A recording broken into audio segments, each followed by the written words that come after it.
어, 네. 오늘 제가 그 책을 처음에,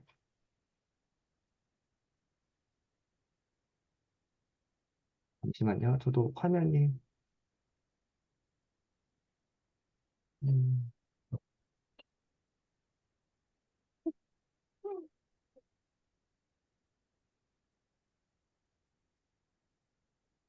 네. 네, 괜찮습니다. 예. 네, 네, 됐네요.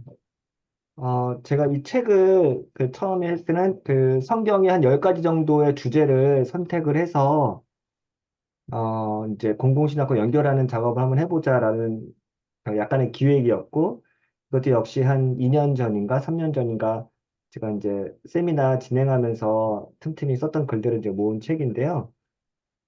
근데 이제 10가지 주제를 물론 뭐 성경 본문 굉장히 많고, 이후에도 저도 이제 책을 읽으면서 굉장히 이제 공공신학의 관점으로 읽을 법한, 그리고 굉장히 연결이 많이 되는 그런 성경 구절이 굉장히 이제 많이 있죠. 그리고 또 그런 관점으로 쓴 책이 요즘에 굉장히 많습니다. 주석서들도, 물론 여담이지만 최근에 저희 교회에서 이제 출애굽기 성경 통독 수요일날 하면서 이제 보고 있는데, 그 인터프리테이션이라고 현대 성서 주석이라는 장르의 한국 장로교 출판사에 나온 시리즈가 있거든요. 거기에 출애굽기를 이제 테렌스 프레다임이라는 유명한 구약학자가 썼는데, 그 구약학자도 출애굽기를 주석하면서 거의 대부분을 공공신학적 관점, 대놓고 공공신학으로 말하진 않지만 공적인 관점으로 어떻게 읽을 것인가를 쭉 이렇게 쓴 거예요. 그래서 제가 그거 보고 놀랐는데, 요즘에는 이제 일반 성서학자들도 굉장히 이제 성서를 주석을 할때 단순히 그 메시지뿐만 아니라 그것이 어떻게 공적인 메시지까지 확대될 수 있는가를 굉장히 고민을 많이 하거든요. 그런 관점이 굉장히 큰 흐름으로 저는 많이 바뀌고 있다고 생각이 들어요. 최근에 뭐 사도행전 선교적으로 읽기. 그래서 이제 선교적 해석학이라는 말이 이제 학문 분과로 미국에서는 이제 SCBA에서도 이렇게 분과가 생겼거든요. 미셔널 인터프리테이션이라고 하는 방식으로 성경을 읽는 그 분과가 있을 만큼 굉장히 자리를 잡았는데, 저는 이제 오히려 이게 그 선교적 해석학하고 되게 연결이 많이 된다고 생각이 들어요. 그래서 공적 성경 읽기, 퍼블릭 인터프리테이션도 같이 이제 작업할 수도 있고, 이게 아마 저는 독립해서도 나올 수 있을 거라 생각 드는데, 성서학자들 사이에서도 이 성경 본문이 어떻게 이제 그 성경과 기독교 공동체 바깥에 세상에서 어떻게 연결될 것인가를 고민을 많이 하고 있거든요. 저는 그런 점이 이제 굉장히 이제 중요한 성경 읽기 방법 중에 하나일 수 있겠다, 그런 생각이 들고요. 그래서 그런 관심, 뭐, 성서 때 좀 그런 걸 더 관심을 많이 가져주고, 근데 최근에 이제 그나마 좀 더 대중적인 선교적 성경 읽기, 이런 것들을 이제 저 박영호 목사님이라든가 이런 분들이 이제 많이 하시고 계시죠. 또 그런 작업들이 사실은 저하고도 되게 연결이 많이 될 것 같다는 생각이 들어요. 네. 제가 오늘 마지막 본문으로 잡은 거는 디모데전서 2장 1절에서 7절까지 말씀인데요. 어쩌면은 지금까지 읽었던 그 성경 본문하고 조금 결이 다를 수도 있는데, 뭐랄까, 공공신학적 영성이랄까? 제가 사실 하고 싶었던 작업 중에 하나가 이제 제가 이제 또 이제 책을 준비하고 있는 것 중에 하나는, 우리가 그 목회에서 실천신학이라고 소위 부르는 영역들 있잖아요. 우리가 신학교에서 실천신학을 배울 때 뭐 예배학, 목회학, 설교학, 뭐 선교학, 뭐 전도학, 목회 상담학, 뭐 교회 봉사 뭐 이런 것들을 그 실천신학 때 배우잖아요. 그 실천신학의 각 과목들을 공공신학과 연결하는 거가 제 어떤 지금 프로젝트거든요. 그래서 설교를 공공신학적으로 어떻게 연결할지, 혹은 뭐 예배라는 것은 굉장히 기독교 전통의 고유한 어떤 실천인데, 그걸 공공신학과 어떻게 연결할 것인가? 뭐 기도, 뭐 찬양, 목회 상담 이런 것들을 이제 공공신학 어떻게 연결할까, 이런 게 제 관심이거든요. 왜냐면 이제 굉장히 실천적인 학문으로 만들고 싶어서. 왜 그러냐면 공공신학은 제가 계속 강의하지만 사실은 교회를 위한 학문이 아니에요. 그러다 보니까 오히려 교인들 대상으로 제가 강의를 하긴 하지만 사실은 교회하고 연결점이 그렇게 많지가 않아요. 솔직히 말씀드리면. 네, 이게 딜레마예요.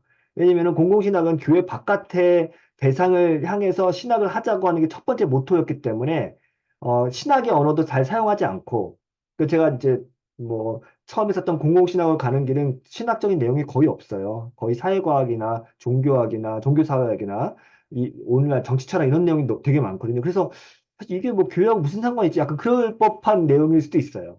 근데 그만큼 사실은 공공신학이라고 하는 것이 조직신학이라든가 성서학이라든가 실천신학 학문하고 연결점을 많이 안 지어요. 그래서 실제로 오늘날 공공신학 어떤 저널에 나온 글들 보면 굉장히 소위 학제간 연구라고 하죠. 그래서 오늘날 사회학이나 정치학하고 연결을 많이 하지 실제로 오히려 신학하고 연결이 잘 안 되더라고요. 그러니까 그러다 보니까 오히려 신학적 기반이 약하다는 비판도 많이 있어요. 네, 그래서 제가 그런 얘기는 제가 세미나 시간을 많이 하는데 오히려 그래서 공공신학이라는 것이 교회로부터 나온 학문이긴 하지만 오히려 또 그 교회론적인 그 베이스가 되게 약하다. 그래서 뭐 공공신학과 관련된 조직신학 논문도 거의 별로 없습니다. 네, 그런 점이 해방신학, 정치신학, 여성신학과 다른 점이에요. 왜냐면 해방신학, 정치신학, 여성신학은 그래도 조직신학하고 성서학하고 베이스가 굉장히 탄탄해요. 그래서 뭐 여성신학적 관점으로 본 기독론 이런 게 있어요.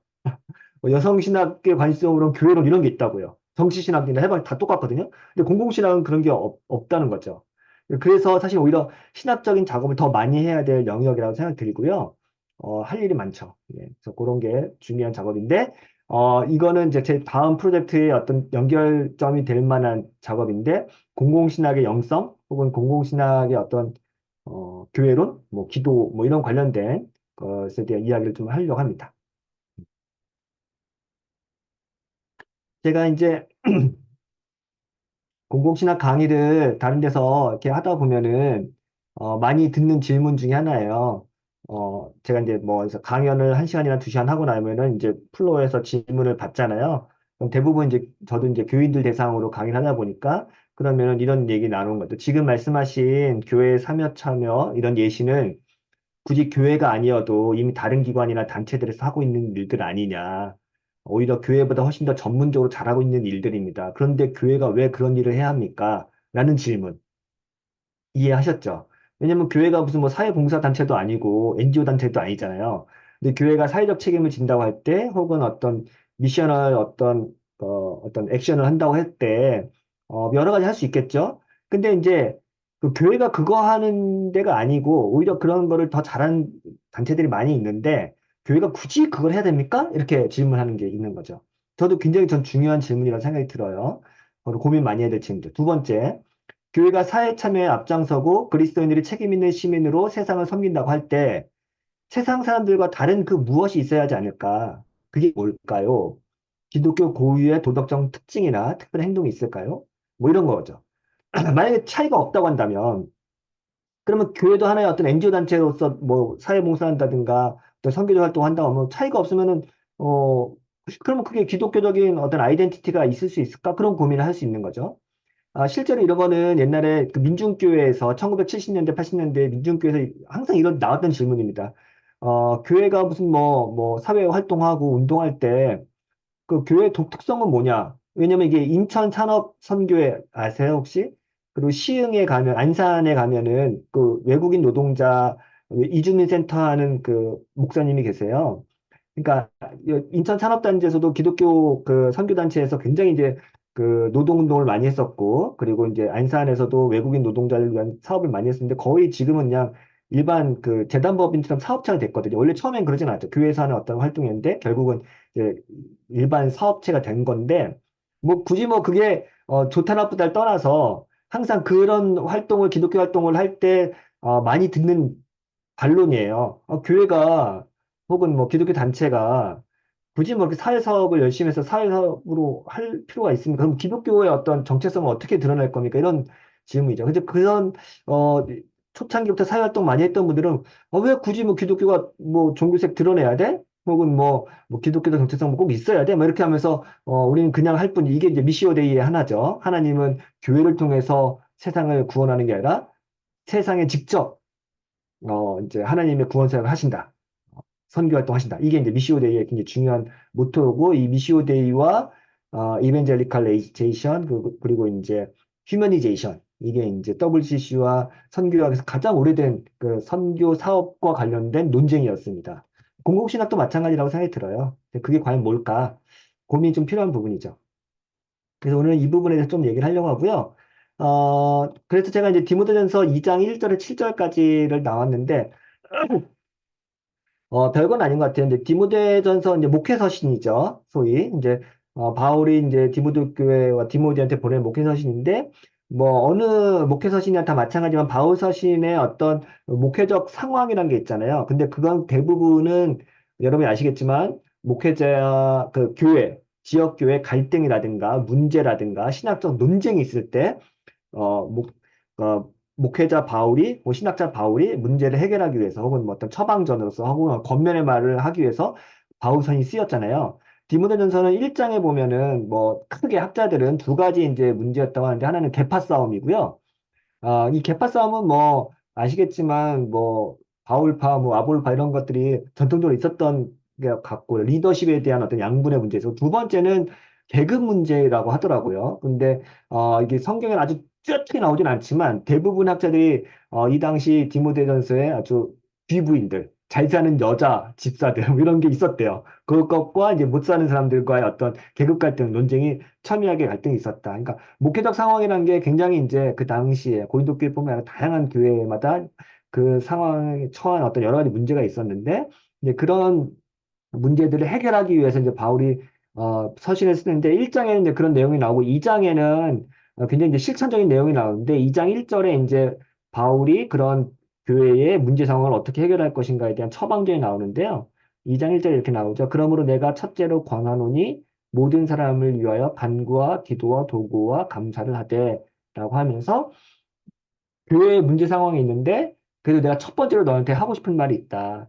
먼저 기도와 간구를 해야 된다라고 하는 말을 하는 거죠. 그래서 바울의 편지에서 다양한 갈등 상황에서 뭔가 해결해야 될뭐 첨예한 어떤 문제가 있을 수 있는데 일단은 기도하자라고 하는 어떤 목회적 돌봄의 어떤 차원을 한 거죠.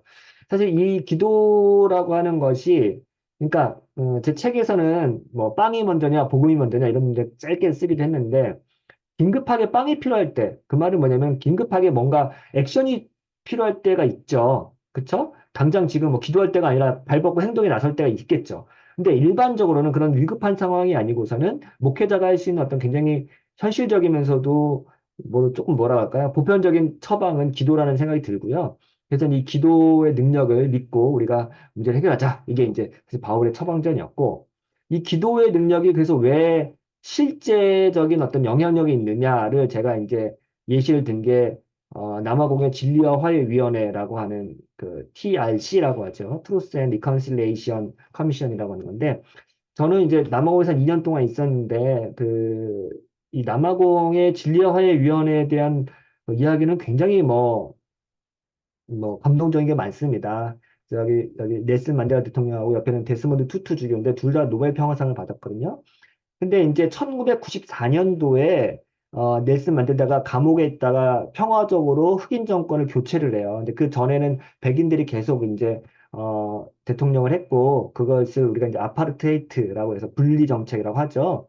그래서 이제 분리 정책은 쉽게 말하면은 어 그 공적인 일에 흑인들이 명백하게 차별을 당하는 걸 공적인 업무에서 하는 거죠. 그래서 뭐 국가 관료가 되지 못한다든가 공립학교에 흑인 학교와 백인 학교가 차별을 둔다든가 혹은 뭐 여러 가지 공공성에 관련돼서 차별을 두는 것을 정당화하는 정책이었어요.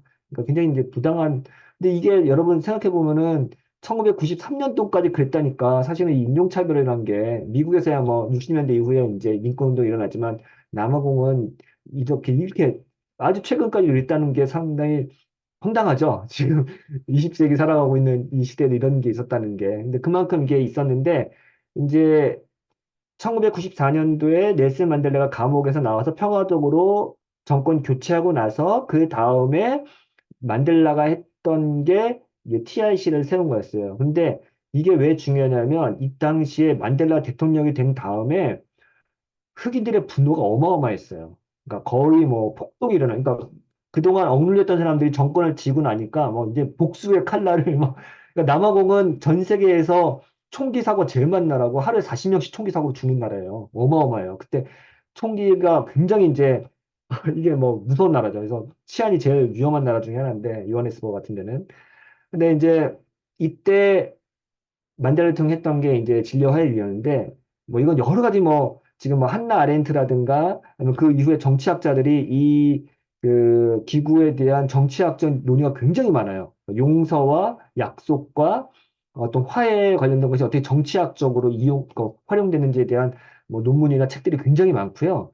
근데 이제 중요한 건 오늘 제가 이제 다 할 수는 없고 이 진료한의위원회가 구성이 됐을 때, 커미션이 구성이 될 때 다양한 이제 법학자라든가 종교인이라든가 행정가, 정치인들이 다 이렇게 위원회가 구성이 됐는데, 이거는 국가가 운영하는 위원회였죠. 근데 이 위원회가, 수장은 이제 데스몬드 투투 주교, 성공의 주교가 맡았는데, 이거는 이제 비종교적인 기구예요. 근데 여기서 데스몬드 투투 주교가 매번 이 위원회를 열기 전에 기도를 해요. 근데 이걸 양해를 구하죠. 우리가 이 모임 하기 전에 여러분들이 종교가 있든 없든 혹은 종교가 뭐든지 상관없이 제가 기도하고 이 모임을 시작하고 싶습니다. 라고 하면서 기도를 대놓고 해요. 그 기도가 어떤 책에 적혀 있는데 이런 기도를 했던 거죠. 제가 읽어볼게요. 우리의 모임을 이렇게 시작합시다. 우리의 마음의 소리에 귀를 기울이고 서로의 마음을 배려합시다. 그러려면 우리의 감수성을 깨워야 하고 우리의 영혼이 타인을 향해 열려야 합니다. 유언의 첫날인 오늘 하루 동안 우리의 영혼을 열어놓는 시간을 가지면 어떻겠습니까? 눈을 감고 묵상의 시간을 가집시다. 영적 지도자의 말씀을 들읍시다. 오늘 하루는 말을 멈추고 침묵합시다. 각자 신을 이해하는 방식이나 부르는 이름이 다르지만 그 초월적인 영의 흐름을 받아들이고 우리를 어디로 이끄시는지 마음으로 따라갑시다. 라고 하면서 기도를 시작하고 매 모임 때마다 기도를 했어요. 근데 이게 어떤 효과를 일으켰는지 그 책에 적과 함께 사는 법이가 책에 나왔는데 이게 이제 그 위원회 사람들이 내가 종교가 없건 혹은 내가 뭐 다른 종교를 갖고 있던 상관없이 이 모임을 하나로 이끌어가는 굉장히 중요한 어떤 보편적인 기도가 된 거죠. 그렇게 해서 이 위원회가 진짜 뭐 눈물바다, 콧물바다 다 쏟아내면서 엄청난 그 용서 화해 역사를 일어나고 남아공 역사뿐만 아니라 전 세계에서 가장 성공적인 어떤 화해위원회로 이제 격상이 된 거죠. 그리고 이제 이 대승부 투투 주교가 이제 노벨 평화상을 받게 되는데요. 사실 이 공적 기도라는 퍼블릭 프레어라고 하는 것이 굉장히 이제 그 예배 때뿐만 아니라 외부에서도 그 심지어 비종교인이라도 할 수 있는 굉장히 이제 어떤 언어라는 게 되게 중요하다는 생각이 들어요. 그래서 이 기도가 종교가 있든 없든 혹은 신앙이 다르다 할지라도 하나로 묶어낼 수 있고 우리의 보편적 가치를 그 보편적 가치라는 게 뭐겠어요? 예수님이 가르치는 용서와 화해겠죠. 그런 가치를 위해서 우리가 함께 마음을 모을 수 있는 기도인데 굉장히 좀 중요하다고 생각합니다. 실제로 그게 정치적 효과를 일으킨 사례가 이거고요. 그래서 이제 마음을 움직이시는 수 있는 효과와 힘이 있다고 제가 적었고, 그래서 이제 이 퍼블릭 플레어라는 것은 여러분들이 장로교 예배 의식서라든가, 저 같은 루터교 예배 의식서라든가, 성공의 예배 의식서 보면은 그 영어로 번역된 거 한번 보세요. 원래는 장로님의 대표 기도라는 것. 그 대표 기도라는 것이 우리나라에서는 뭐 대표 기도라고 말하지만 영어에서는 퍼블릭 플레이어로 돼 있어요. 아마 그렇게 돼 있을 거예요. 저희 루터교는 그렇게 돼 있거든요. 뭐 교회의 기도 혹은 뭐 대표 기도 혹은 공적 기도 이렇게 돼 있습니다. 그래서 성공회도 다 퍼블릭 플레이어라고 번역이 돼 있어요. 그럼 이 기도는 뭐냐면은 물론 뭐 우리가 회개 기도할 수 있고 우리 교회를 위한 기도될 수 있고 여러 가지 있는데 어떤 우리 교인들을 위한 기도될 수 있고 좀 더 나아가서는 뭐 장로님이 사실은 뭐 나라와 국가를 위해서 기도하고 대통령을 위해서 막 기도하잖아요. 이게 사실 공적 기도예요. 쉽게 말하면 교회 안에서 할 수 있는. 근데 이 교회 안에서 대표님이 장로님이 하는 그 기도가 사실은 굉장히 중구난방이잖아요. 그리고 굉장히 이제 사적인 느낌이 들잖아요. 그리고 자기 어떤 이데올로기나 신앙이 강하게 들어간 그런 느낌이 들잖아요. 사실은 이 시간이 되게 귀한 시간인데 이걸 어떻게 공적인 기도를 할 수 있을까라는 건 사실 고민을 많이 해봐야 된다고 생각이 들어요. 예. 일단은 성경도 사실 다르지 않아요. 디모데 전서 2장 2절에 뭐라 하냐면 임금들과 높은 지위에 있는 모든 사람을 위하여 하라. 이는 우리가 모든 경건과 단정함으로 고요하고 평안한 생활을 하려 함이라. 위정자들을 위한 기도가 나오죠. 여러분 이 디모데전서 2장 2절 보시면 어떤 생각이 나세요? 예레미야 29장 말씀 너희가 이 성읍의 평안을 위해서 기도하라. 그래야 너희가 살까 하노라. 라고 음, 하는 예레미야 기도 기억나시죠? 예, 똑같아요. 결국 바울도 대통령 혹은 지도자 혹은 리더를 위해서 기도해라. 그래야 우리가 평안하고 고요하고 안정적인 생활을 할 수 있다. 라는 말을 합니다. 음. 사실 이거는 이런 메시지 때문에 뭐 로마서 13장이라든가 디모데서 2장이라든가 예레미야 29장 이런 말씀 때문에 우리가 뭐 장로님들이 대표 기도할 때 뭐 대통령과 뭐 국회의원 뭐 이런 사람들 위해서 기도하죠. 예. 여기 성경에 보는데 여기 핵심은 사실은 이것도 배경을 아셔야 돼요. 사실은 기독교인들은 이때 굉장한 소수자였습니다. 그러니까 이들이 뭐 어떻게 할 수 있는 방법이 없어요. 그러니까 우리는 그 높은 정치인들이 우리를 선물 준다고 하지 마라 살려줘야 그랬는데, 그나마 종교 어, 활동을 할 수 있는 할게요. 최소한의 선물 준다고 자유가 하지 마라 보장되는 그랬는데, 거죠. 그냥 안 그랬어. 네. 응? 바꿔오지, 응? 선물 바꿔오지. 근데 서정호 선생님 음소거 가능하신가요? 네. 미케르책으로. 그리고 오늘은 거기 그 일본 작가야. 네, 서정호 누군데? 선생님 음소거 일본 작가. 부탁드립니다. 네, 감사합니다. 네. 네, 그래서 초대교회 성도들은 이런 기도를 할 수밖에 없었다. 예. 그런 거는 일단 상황은 아셔야 되고요. 그러면 어떻게 이 사람들이 일단은 국가가 우리의 종교를 보장해주고 또 국가가 인정을 해줘야 되는 상황이니까 이렇게 지도자를 위해서 우리의 평안을 위해서 기도할 수 있었던 거죠. 그런 다음에 2장 4절에 뭐라고 얘기하면 하나님은 모든 사람이 구원을 받으며 진리라는 데 이르기를 원하십니다. 라고 이야기합니다. 그러면서 이제 기도하는 목적이 구원, 모든 사람이 구원을 받기 위해서, 그리고 모든 사람이 진리를 알기 위해서, 그러기 위해서 정치적인 평화와 안정도 중요한 거죠. 예. 그러니까 이제 바울한테는 이제 복음의 선포라고 하는, 그리고 모든 사람들의 구원이라고 하는 어떤 목적이 있고, 그 목적을 위해서, 뒷받침되어야 될 제도적인 어떤 안전장치가 필요했던 거죠. 그렇죠? 그러니까 정치가 바르게 쓰고 외교와 안보가 바로 서는 이유도 사실 이것 때문에 그런 거죠. 그래서 국가를 위해서 기도하고 정치를 위해서 기도하는 이유도 사실 요 목적이 있는 거죠. 그래서 이런 것들이 있고 그래서 이제 뭐 모든 사람의 복음화를 위해서 지금 우리의 종교의 자유도 필요한 거고 국가의 안정도 필요한 겁니다. 이렇게 이야기를 하고 그 다음에 이제 2장 5절에 갑자기 이제 기독론에 대한 얘기가 나와요. 이것도 참 재미있는 부분인데 사실은 이제 모든 사람을 위해서 기도하라, 특히 위정자를 위해서 기도하라, 그리고 나는 뭐 구원받기 원하고 복음이 선포되길 원한다라고 한 다음에 그 다음에 2장 5절에 하나님은 한 분이시요 또 하나님과 사람 사이의 중보자도 한 분이시니 곧 사람이신 그리스도 예수라. 그러니까 학자들은 이 부분을 조금 이제 난해하게 생각하는 것 중에 하나가 갑자기 이제 예수 그리스도에 대한 신앙 고백이 세게 나오니까 이건 어떻게 해석해야 되나 약간 조금 헷갈려 하기도 하더라고요. 근데 이제 제가 본 것 중에 하나가 그러니까 이게 또 굉장히 이제 어려운 부분 중에 하나예요. 한창 임금을 위해서 기도하고 지도자를 위해서 기도하라고 해놓고서는 이 세상의 주인은 오직 한 분 예수님이다. 이렇게 신앙 고백을 아주 강력하게 해버리잖아요. 그럼 이게 약간 충돌을 일으킬 것 같지 않으세요? 아니면은 이게 나름 뭐 잘 적응되지. 뭐 밖에 나가서는 임금한테 충성하지만 교회 안에서는 예수 그리스도가 우리의 왕이지. 이렇게 말할 수 있을 것 같아요. 이중 이렇게 약간 분리해서. 뭐 그것도 하나의 방식일 수 있습니다. 근데 여기 이제 아까 했지만 하나님은 한 분이시요 하나님과 사람 사이의 중보자도 한 분이다.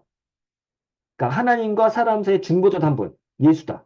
여기 중보자란 말이 그래서 중요한데 이 신앙 고백이 어떤 신앙 고백이냐라고 하는 게 문제예요. 왜냐하면은 그 매콤 딜이라고 하는 유명한 이제 그 신약 성서학자이면서 이게 고대 정치학 하시는 분이 있거든요.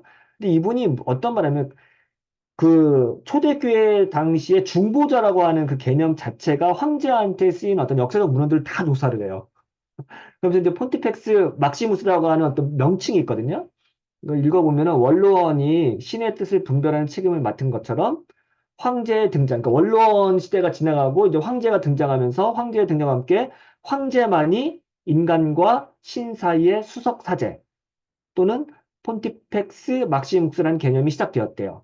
비록 원로원과 황제 사이의 관계가 있었지만 원로원보다 황제가 더 많은 권한을 가지고 있었던 건 분명하다라고 하면서 신과 인간을 중재하는 중재자 역할, 그 중재자라고 하는 의미의 막시무스의 호칭이 붙여졌고, 실제로 이제 그 로마 그 황제에게 이런 중보자, 중재자 역할이 주어졌다는 것을 이제 문헌적으로 다 이렇게 조사해서 이렇게 쓴 글이 있거든요.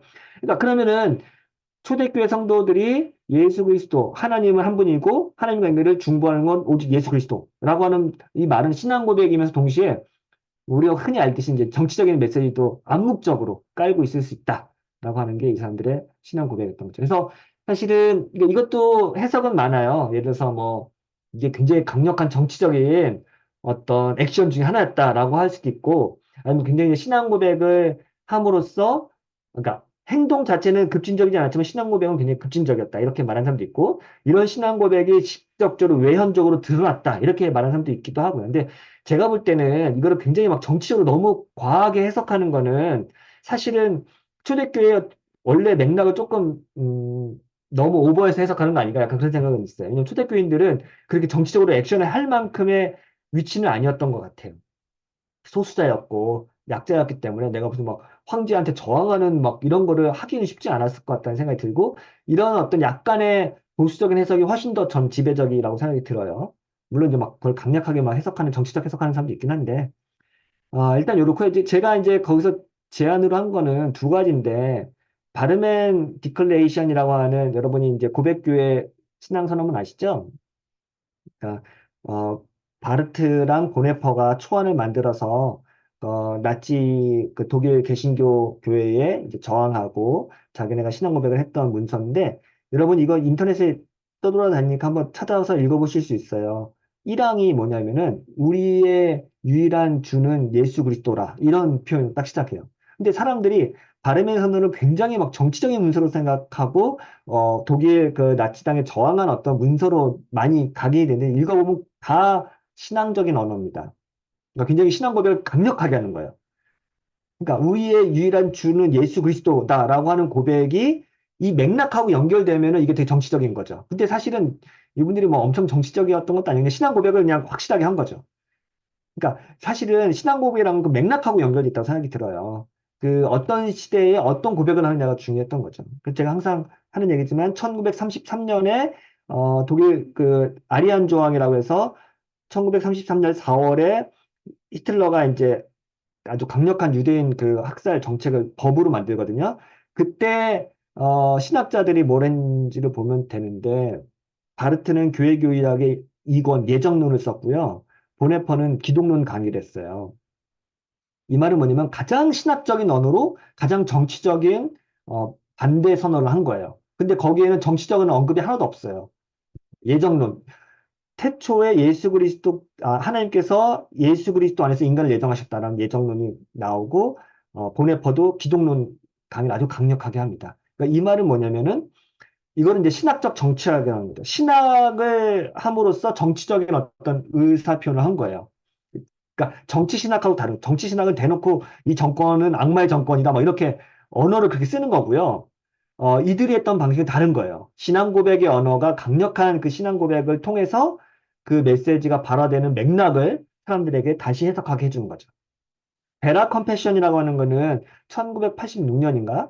그때 이제 남아공 개혁교회에서 아파르테이트를 저항하는 사람들이 했던 신앙 고백이에요. 이것도 마찬가지인데, 이 신앙 고백에 참여했던 어떤 사람들은 이제 백인들도 많이 참여했었고 흑인도 참여했는데, 이 신앙 고백이 굉장히 이제 개혁교회 전통에서 나온 거죠. 네덜란드 개혁파 전통에서 나왔던 신앙 고백이고, 이거는 CRC, 미국의 CRC 교단에서 그 하이델베르 신앙고백, 도르트 신앙고백, 무슨 뭐, 해가지고 네 번째 신앙고백으로 지금 채택이 됐어요. 그러니까 개혁교회, 공교회 신앙고백으로. 근데 이게 다 16세기 신앙고백 문서인데 이거는 이제 20세기 신앙고백서죠. 근데 이 문서도 보시면은 정치적인 언급이 없습니다. 그냥 다 신앙고백이에요. 근데 이 신앙고백을 굉장히 이제 강력하게 한 거죠. 이게 보편성을 띠는 거죠. 그러니까 어느 시대나 단순히 그냥 우리 아파르테이트 저항합시다 이런 걸 쓰면은 보편성을 띠기 어려운데, 신앙 고백의 언어로 정제된 언어로 사니까, 제가 지금 말하고자 하는 건 뭐냐면 우리가 기도를 한다든가 신앙 고백을 한다든가 혹은 굉장히 종교적인 언어를 쓰지만, 이것을 우리가 조금 더 예리하게 그러면서도 어떤 시대 정신을 담아내면서도 얼마든지 할 수 있다. 그 상상력이 필요하다는 걸 지금 말하고 싶었던 거예요. 이 세상의 모든 주권과 권력을 상대화하고 오직 하나님 한 분만을 믿고 따르겠다는 굳은 신앙의 결단, 이 굉장히 정치적인 의미가 될 수 있고요.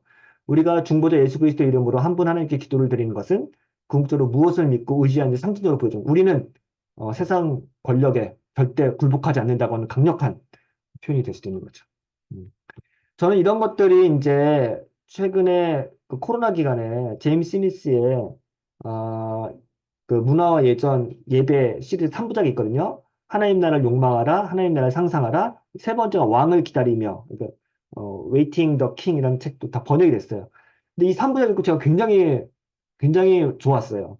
그거는 뭐냐면 우리가 소위 말한 예전, 예배, 그 예배 속에서 하는 아까 했던 대표기도 혹은 찬양 혹은 신앙 고백, 성찬, 설교 이 모든 것들이 그리스도인들의 어떤 성품을 이게 만들어내는 포메이션하는 어떤 가장 강력한 도구잖아요. 근데 이게 성품을 형성하는데 이 성품의 형성이 단순히 우리가 뭐 교회 밖에 나가서 월요일부터 금요일까지 어떻게 정치적인 행동을 하고 사회적 활동을 하느냐가 아니라 이미 이 예배를 통해서 우리가 그런 그뭐 감성, 우리가 세상을 어떻게 대해야 되고 세상을 어떻게 살아야 되는지를 이렇게 형성해 주는 거죠. 근데 저는 이게 그럼 예배 잘 드리자는 말이네. 뭐 그럼 예배 우리 한국 교회만큼 잘 드리는 사람이 누가 있다고 이런 비판도 있었어요. 맞죠? 한국 교회만큼 예배를 많이 드리고 잘 드리는 사람도 없을 것 같아요. 근데 뭐가 다를까? 저는 그게 참 고민이었어요. 그러면은 예배 때, 이 사람, 그러니까 여기서 이제 제임스 스미스가 결국 말하는 거는 예배라는 거는 우리가 하나님, 그러니까 아우구스티누스를 말하는데 아우구스티누스는 그 하나님을 향한 열망, 하나님을 갈망하고 사랑하는 것, 그것이 바로 우리의 예배다라고 얘기를 하잖아요. 우리가 사랑하는 것이 곧 우리가 예배하는 것이다. 그러니까 이 에스피레이션이라고 하죠. 우리의 열망을 쏟아내서 하나님을 사랑하는 이 열망의 방향을 조정하는 게 예배다라고 얘기하는 거죠. 그러니까 사람들의 욕망을 방향을 설정해주고 무엇을 지향하며 살아야 되는지를 계속 그 예배를 통해서 형성시켜 주는 거죠. 그래서 이게 습관이에요. 이게 영성이에요. 이렇게 유명한 뭐 습관은 영성이라는 책 제목도 여기서 나왔던 건데 결국은 우리가 하는 종교적 행위 너무나 반복되고 너무나 습관적으로 되었던 이 예배를 통해서 우리가 어떻게 종교적인 혹은 정치적인 사회적인 문화적인 감각을 익힐 것인가 라고 하는 문제죠. 예배가 중요하다. 근데 예배를 어떻게 우리가 만들어낼 것이냐. 그게 더 중요하다는 거죠. 그래서 이제 제임스 스미스가 이런 얘기 하죠. 예배를 통해서 사람들의 욕망을 재형성하도록 하고 기도를 통해서 새로운 사회를 상상하도록 만들어준 거죠. 예배와 기도를 통해 느리지만 꾸준하게 하나님께 우리의 마음을 맞추고 그분의 시선으로 세상을 바라보고 해석하는 습관을 형성하는 곳에서 정치는 시작된다. 정치는 결국 뭐냐? 무엇을 욕망하는 것이다. 그런 거죠. 왜냐면 여러분 정치하고 종교하고 굉장히 많이 연결돼 있잖아요. 왜냐면 여러분 종교는 뭐예요? 우리가 꿈꾸는 하나님 나라를 상상하는 게 굉장히 중요한 종교의 핵심이잖아요. 정치의 핵심은 뭐예요? 우리가 꿈꾸는 나라. 그러니까 그 열망이 굉장히 강렬하기 때문에 사람들이 굉장히 맹목적으로 정치를 따라가잖아요. 이게 팬덤이잖아요. 포퓰리즘이에요. 이게 뭐예요? 정치하고 종교는 똑같아요. 그 열망의 어떤 메커니즘을 활용하는 집단인 거예요. 그렇기 때문에 사실은 우리가 종교를 어떤 방식으로, 하나님을 어떤 방식으로 열망하느냐가 이 사회에 대한 그림을 만들어주는 거죠. 저는 그래서 아까 다시 한번 얘기했지만 기도 되게 중요하다. 장로님의 대표기도 너무 중요하다. 이거는 정말 훈련도 많이 필요하고 정제된 언어로 우리가 꿈꾸는 세상을 보여야 된다라고 생각이 들어요. 그래서 좀뭐 사적인 얘기하면 루터교에서는 설교 끝나고 목사님이 교회 기도라는 걸 하거든요. 항상 잘 준비한 설교문만큼 기도문을 준비하세요. 시간 굉장히 많이 쓰세요. 왜냐면 중요하니까. 근데 제가 예배 시간에 단연코 제가 제일 좋은 시간은 그 시간이에요. 교회 기도 시간이에요. 그 교회 기도 시간에 목사님이나 저도 이제 설교할 때 하는데 어떤 기도를 하냐가 너무나 중요한 거죠. 그 기도문, 잘 쓴 기도문은 설교보다 훨씬 더 감동적이거든요. 그리고 막 가슴을 울리는 기도, 그리고 막 눈물이 나는 기도가 나와요. 근데 그 기도를 듣고 있으면 진짜, 제 마음이 조정되는 걸 느끼거든요. 그러니까 이거는 또 장로님들의 기도도 다르더라고요.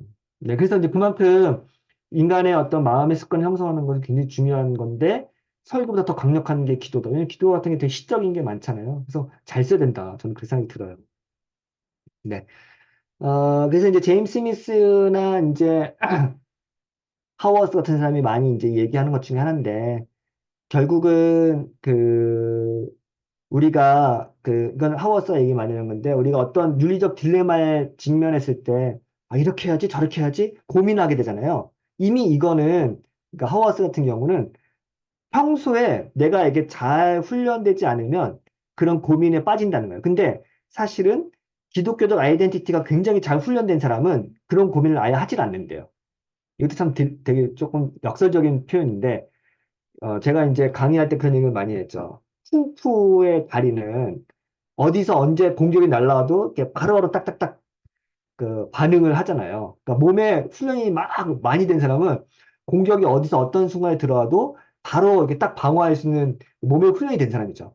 근데 이걸 비슷하게 하워스도 얘기해요. 몸에 그 예배와 예전과 어떤 기도의 훈련이 아주 많이 쌓인 사람은 이미 어떤 상황이 직면하더라도 자기가 어떻게 대응할지 바로바로 안 돼요.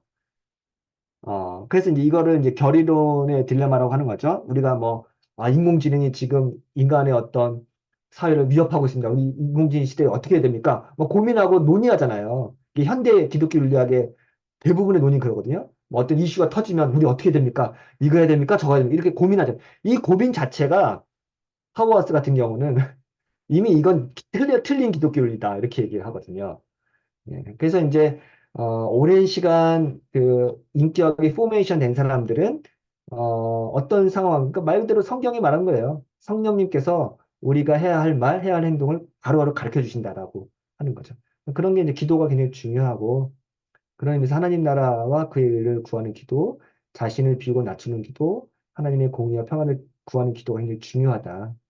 라고 얘기했습니다. 그러니까 이거는 기도를 통해서 무슨 막 세상을 무찔러 주십시오. 이 정권 뭐 무너지게 하십시오. 이런 기도가 아니에요, 사실은.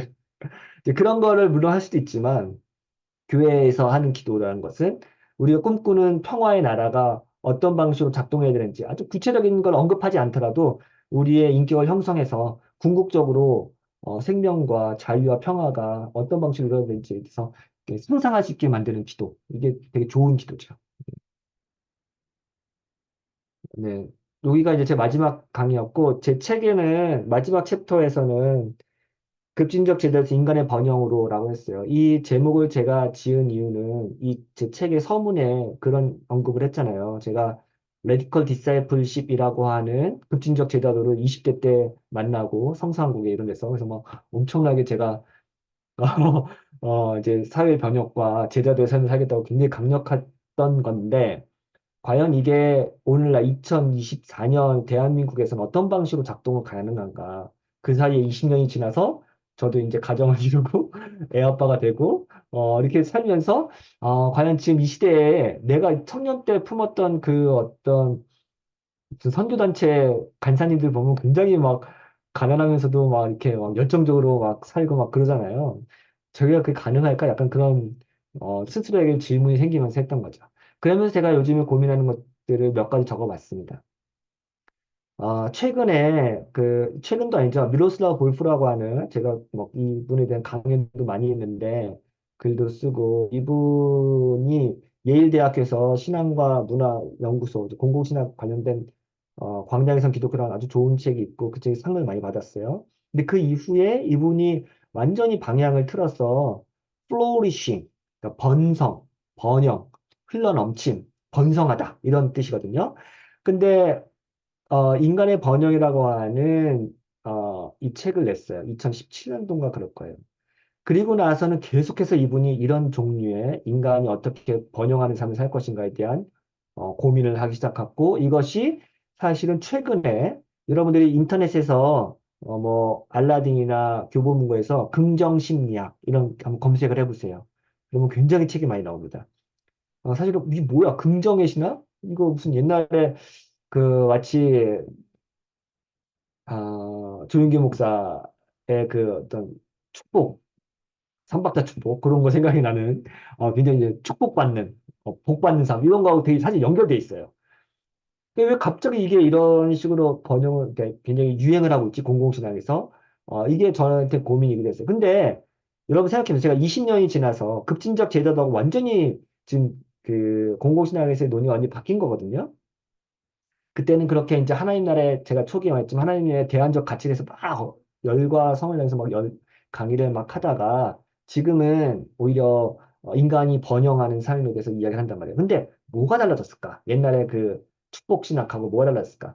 여러분 요한 3서 1장 2절인가요? 그 조용기 목사님 항상 강조했던 거. 내 영혼이 잘 되고 범사에 되고 강건하길 내가 강구하노라. 그 삼박자 축복의 그 성경 구절 있죠. 근데 그 다시 한번 읽어보세요. 내 영혼이 잘 되고 범사에 잘 되고 강건하길 내가 축복합니다.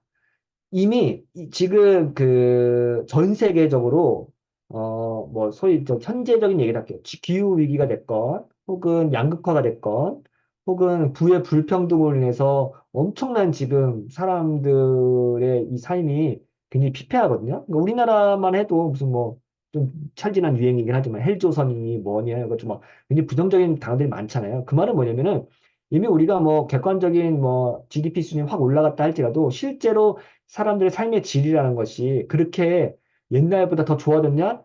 사실 그렇지 않을 수도 있었다는 거죠. 물론 부의 총량은 올라갔지만 실제로 우리가 삶을 영위하는데 삶의 질이 너무나 떨어지는 사람들이 많기 때문에 실제로 오히려 그 먹고 살기 끼니를 걱정했던 그때의 축복신학과 지금의 축복신학은 내용은 바뀌었지만 실제로 그 축복, 복을 바라는 마음은 굉장히 훨씬 더 강렬하다. 이거는 지금 미국도 마찬가지입니다. 이건 전 세계적인 현상이에요. 그래서 사실은 실제로 우리가 번영하는 삶, 번성하는 삶이라는 것이 무슨 뭐, 비성경적인 것도 아니고 반성경적인 것도 아닌 거죠. 왜냐하면 우리가 새하늘과 새 땅, 신천지, 이게 굉장히 성경적인 용어인데 이단들이 가져가서 좀 이상하게 변질돼 버렸잖아요. 여호와의 증인, 얼마나 좋은 말이에요. 우리 증인으로 살아야 되는 거. 여호와의 증인이야말로 칼바르트의 신학의 가장 핵심이기도 하고 새하늘과 새 땅이야말로 지금 요한계시록과 개혁주의 그 신학에서 굉장히 중요한데 신천지란 말 안 쓰잖아요. 그러니까 똑같아요. 저는 이 번영이란 말도, 번성이란 말도 사실 굉장히 성경에서 좋은 말인데 이게 마치 무슨 기복신학으로 확 왜곡되고 이게 무슨 천박한 자본주의하고 딱 결합돼 버리니까 돈 잘 버는 게 하나님의 축복이야. 이런 식으로 이제 이게 왜곡돼 버린 거죠. 그러니까 이제 뜻이 이 성경이 갖고 있는 굉장히 좋은 그 복과 번영의 삶이라는 것이 굉장히 이제 이게 왜곡돼 버린 것 같아요. 그래서 이걸 좀 전 다시 되찾을 필요가 있겠다. 그리고 공공신학이 굉장히 이걸 중요하게 다루고 있다. 고요. 결국은 이게 샬롬이에요. 네, 그래서 유리겐 몰트만 같은 것도 띠알라스 오브 조이라고 하는 마지막 작품이 이 책이에요. 이것도 인터넷에 올라왔던 것 같은데 기독교는 기쁨의 종교다. 조이의 종교다. 그리고 여기 핵심은 번영이에요. 밀로슬라 볼프도 인간의 번영이 중요한 신학적 주제고. 그래서 이제 뭐 샬롬 여러분 아시겠잖아요. 뭐 평안하다. 이 평안이라고 하는 말은 제 책에도 있지만 성경 전체에서 샬롬하고 뭐 하는 인사는요. 실제로 몸이 건강하고 그렇죠? 물질적으로 풍요롭고 삶이 안정적이고 정서적으로나 심리적으로나 육체적으로나 사회적으로 다 좋은 상태를 말해요. 이게 번영이에요. 인간의 삶이 번영하는 거예요. 마치 하나님께서 12지파들에게 각자의 무화과 나무 밑에서 자기 초가집 짓고 수확물을 거두면서 식구들과 오손도손 자기 분복을 누리는 삶. 이게 얼마나 목가적이면서 아름다운 삶이에요. 그게 샬롬이에요. 잘 사는 삶이에요. 잘 웰빙이에요, 웰빙. 근데 이게 굉장히 물질주의하고 딱 결합돼 버리면 그냥 기복신앙으로 확 빠져버리는 거잖아요. 근데 사실은 성경이 궁극적으로 말하고 있는 거는 우리한테 뭐 십자가의 길, 고난의 길이 아니라 이런 샬롬의 삶을 하나님이 원하시는 거죠. 그죠? 근데 이런 방식이 사실 성서학에서도 지금 왜 중요했냐면 구속신학, 리뎀션이라고 하는 그 구속 중심의 구원론적 신학에서 창조의 신학으로 바뀌고 있거든요. 이거는 뭐 베스트만이나 뭐 이런 사람들이 많이 했던 얘기인데 또 이런 것들의 영향을 받아서 지금은 이제 샬롬이라고 하는 그 인간의 번영이라는 것들이 다시 한번 조명을 받고 있다. 김도훈 교수라고 이분이 이제 오래 전부터 이제 긍정신학이라고 하는 이제 긍정심리학이라는 게 이미 심리학에서 굉장히 많이 다루고 있는데 이걸 신학으로 도입해가지고 긍정신학에 대한 연구를 꽤 많이 하셨어요. 그래서 논문이 굉장히 많은데 이걸 신학적으로 이제 언급을 하는데 이런 얘기를 하세요. 창조는 인간 구원의 서막이 아니라 그러니까 구원을 위한 어떤 배경으로서 작동하는 게 아니라 인간과 자연의 풍성한 삶, 풍요로운 삶, 아름다운 삶의 창조입니다. 하나님과 인간과 자연의 샬롬, 조화의 관계가 만들어지는 하나님의 행위입니다. 하나님은 모든 것을 창조하신 후에 인간뿐 아니라 모든 피조물에 번성과 풍요의 복을 주시고 모든 것이 좋았다라고 선언하셨죠. 그러니까 사실 우리가 꿈꾸는 세상이고 하나님 나라의 모습이잖아요. 그러니까 번영이라고 하는 총체적인 어떤 구원, 총체적인 축복, 총체적인 창조. 이것이 사실은 우리 신학의 궁극적 목적이 되어야겠죠. 예. 그래서 이제 뭐 그 샬롬이란 말을 이제 신약으로 넣으면 에이레네라는 어떤 히라보로 바뀌는데, 우리가 팔복에 나오는 화평케 하는 자는 복이 있나니, 그래서 화평케 하는 자는 에이레네와 포이에오, 그러니까 평화, 단순히 평화란 말이 아니라 평화를 만드는 사람이라는 뜻이 있어요. 그래서 실제로 이 성경에서 말하는 샬롬과 화평이란 말은 그냥 전쟁이 없는 안정적인 상태라고 하는 소극적 의미가 아니에요. 적극적으로 내가 평화를 만들어가라는 의미가 있습니다. 그래서 굉장히 액티브한 개념이에요. 그래서 인간이 너는 화평케 하는 자가 되라는 것은 하나님의 번영, 하나님의 축복, 하나님의 샬롬을 만들어내는 사람이 되라 라는 의미가 담겨져 있죠. 그래서 인간의 번영과 샬롬을 창조하고 만들고 형성하고 건설하는 것이 바로 우리의 사명이다.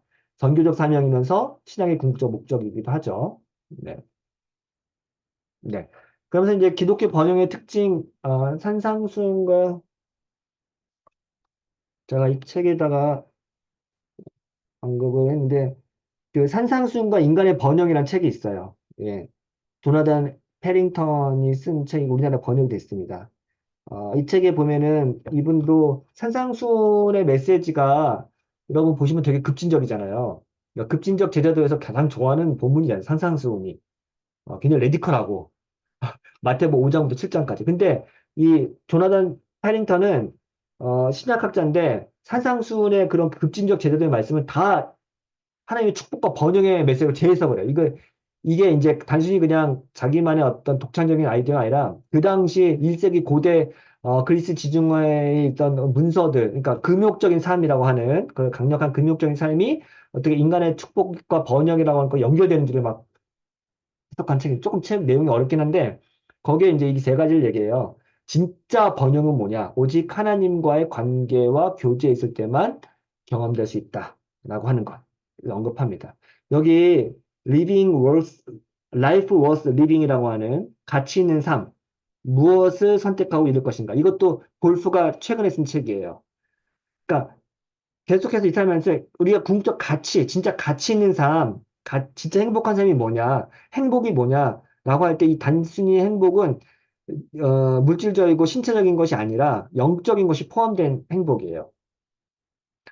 그런데 이 진짜 영적이고 정신적인 그 번영, 이것은 최근에 사회학者, 종교사회에서도 굉장히 많이 다루고 있는데, 여러분들이 뭐 흔히 검색하면 다 알 수 있는데, 구글이라든가 미국의 굉장히 큰 IT 기업의 그 회장님들이 다 명상을 하시는 거 알죠? 새벽 5시에 일어나가지고 1시간 동안 운동하고 1시간 명상하고 뭐 이런 게 있잖아요. 근데 이게 단순히 이제 현대 자본주의 사회에서 엄청나게 지금 멘탈이 무너지는 상황에서 가장 중요한 거를 스피리추얼 캐피탈이라고 해요. 얼마 전까지만 해도 소셜 캐피탈이라는 말이 나왔었거든요. 로버트 푸트넘이라고 하는 사람이 나홀로 볼링이라는 그 책, 제가 강의할 때도 많이 소개하는 책인데, 그 책은 이제 종교사회학에서 소셜 캐피탈, 그러니까 우리가 사회적인 어떤 자본이라고 하는 거죠. 내가 이제 상징적으로 어떤 지위에 있고 어떤 사람을 아느냐에 따라서 이게 자본으로 환산되는 그런 후기 산업주의 사회에서 살고 있거든요. 내 명예가 곧 나의 자본이잖아요. 근데 지금은 소셜 캐피탈에서 한 단계 더 나아가서 스피리추얼 캐피탈을 얘기하고 있어요. 이 말은 뭐냐면은 소위 이걸 지금 다 정신없이 사는 세상에서 누군가 정신을 차리고 사는 거예요. 쉽게 말하면. 그러니까 내 영혼이, 내 영성이, 굉장히 반짝반짝해가지고, 정신을 차리고 이 세상에서 어떤 영적인 가치를 발견하고, 그 멘탈이라고 하죠. 그 멘탈을 잘 관리하는 사람이 가장 훌륭한 리더가 될 수 있고, 그 사람이 자본이 될 수 있다라고 하는 거예요. 독특한 개념이죠. 그래서 이제 우리 멘탈 붕괴 혹은 멘탈 잡다 이런 어떤 세속적인 언어들도 다 담겨져 있면서 최근에는 이런 영성 자본 이런 말은 이 스피리처 캐피탈은 기독교 책이 아니에요. 일반 사회학 책인데 이런 책들이 굉장히 인기가 있고 이게 종교하고도 연결이 굉장히 많이 되고 있다. 우리 진짜 가치 있는 삶은 궁극적인 목적을 갖고 있고 어떤 하나님과의 관계에서 진짜 이게 진짜 축복이다. 오히려 요즘 같은 더 이렇게 되고 있고요. 두 번째는, 어, 진짜 번영은 오직 하나님이 그의 다스림과 통치를 완전히 세우실 때인 종말의 때만 경험할 수 있다. 이거는 이제 우리가 소위 알고 있는 이미와 아직 구도를 조금 이런 식으로 번역한 거예요. 왜냐하면 지금 이 땅에서는 우리가 완전한 그 아까 창조의 축복 혹은 인간의 번영을 실현 못 하잖아요. 그죠? 그러니까 인간의 번영이라는 건 뭐 상실, 갈망, 고통, 박해 이런 것하고 행복, 기쁨, 만족, 평화 이게 결합된 방식으로 지금 우리가 살아가고 있잖아요. 그렇죠. 그렇기 때문에 종말의 때 완성될 거라는 것을 우리가 기대하면서 이 땅에서 우리가 피스메이커로 살아가야 된다. 그냥 우리가 소위 이제 이미와 아직이라고 하는 하나님 나라의 구도에서 적용될 수 있을 것 같아요. 그래서 이 땅에서 우리가 경험하는 번영은 불완전하고 역설적인 방식으로 섞여 있다. 고통과 갈망 때문에 그렇다는 거죠. 세 번째 특징은 이 번영은 선교적이고 제사장적이고 바깥 세상에 중점을 두어서 하나님의 영광을 세상에 퍼뜨리는 것이다. 이게 선교적 사명이죠. 인간의 번영은 개인이 경험하는 좋음의 수준을 뛰어넘어서 하나님의 샬롬이 온 세상 창조세에 전파되고 회복되는 것이 이어집니다. 이게 원래 창조의 목적이고 인간의 번영의 특징이죠. 그러니까 기독교에서 말하는 번영이라는 것이 이게 저는 되게 중요한 거라 생각하고 좀 더 나가서 뭐 레위기 19장 9절 10절 보면은 뭐 레위기에 이제 이런 말이 나오는데 너희가 너희의 땅에서 곡식을 거둘 때에 너희 반 모퉁이까지 다 거두지 말고 내 떨어진 이삭도 줍지 말고 내 포도원의 열매를 다 따지 말며 내 포도원에 떨어진 열매도 줍지 말고 가난한 사람과 거리인을 위하여 버려두라 나는 너희 하나님 여호와니라 라고 하는 것. 근데 이게 번영하는 삶과 십자가의 영성이 어떻게 연결될까가 제 이제 약간 아젠다? 고민이었거든요. 왜냐면 제가 아까 급진적 제자도는 십자가의 길과 고난의 묵상을 굉장히 중요하게 하니까 이 번영이란 거안 맞잖아요. 저는 이제 여기서 이런 걸 찾는 거죠. 거류민이 너희의 땅에 거류하여 함께 있거든 너희는 그를 학대하지 말고 너희와 함께 있는 거류민을 너희 중에서 나은 자 같이 여기며 자기같이 사랑하라. 너희도 애굽 땅에서 거류민이 되었느니라. 나는 너희 하나님 여호와니라. 이런 메시지들은 뭐냐면은 이스라엘 백성들이 하나님의 백성으로서 충분히 축복을 누리며 사는데 이웃을 돌아보며 살아야 된다라고 하는 어떤 강력한 사회 윤리를 갖고 있잖아요. 저는 이제 결론을 이렇게 내린 거죠. 진정한 번영은 옆에 있는 이웃이 안전한 삶을 유지할 때 가능하다. 그러니까 이게 사회적 자본이에요.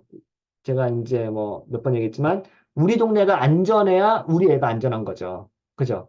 밤에 여성들이 11시, 12시에도 안전한 그 마을 골목이 돼야 늦게 야근하고 퇴근하는 여성들도 안전한 거잖아요. 그러니까 그 말은 뭐냐면 나의 행복은 우리 행복하고 아주 긴밀하게 연결되어 있고, 결국은 우리의 행복을 같이 만들어가고, 우리의 이웃이, 풍요롭게 살아야 나도 풍요로워 살 수 있는 거예요. 왜냐면, 결국은, 그래서 이런 방식으로 사회학적으로 접근하는 게 많죠. 우리 학급에 왕따인 애가 없어야 실제로 내가 행복한 거예요. 네. 그 말은 뭐냐면, 이게 그 어떤 문제가 있거나 어려움이 있는 사람을 도와주어야 이게 이제 이기적인 발상일 수도 있는데, 제가 아까 뭐 얘기했죠. 이 지도자를 위해서 기도하는 이유는 그들이 평안함으로써 나도 같이 평안한 거죠. 그러니까 번영이란 거는 나 혼자 잘 먹고 잘 사는 건 있을 수가 없어요. 지금 현대 사회에서. 결국은 내가 잘 살려면은 내가 가지고 있는 소유를 비워서 타인의 삶을 풍요롭게 해주는 삶. 이게 이제 가장 좋은 도시죠. 예. 이게 제일 좋은 도시예요. 제가 항상 말하지만, 내 울타리 밖에 마당을 쓸어주는 마을이 제일 좋은 마을이에요. 예.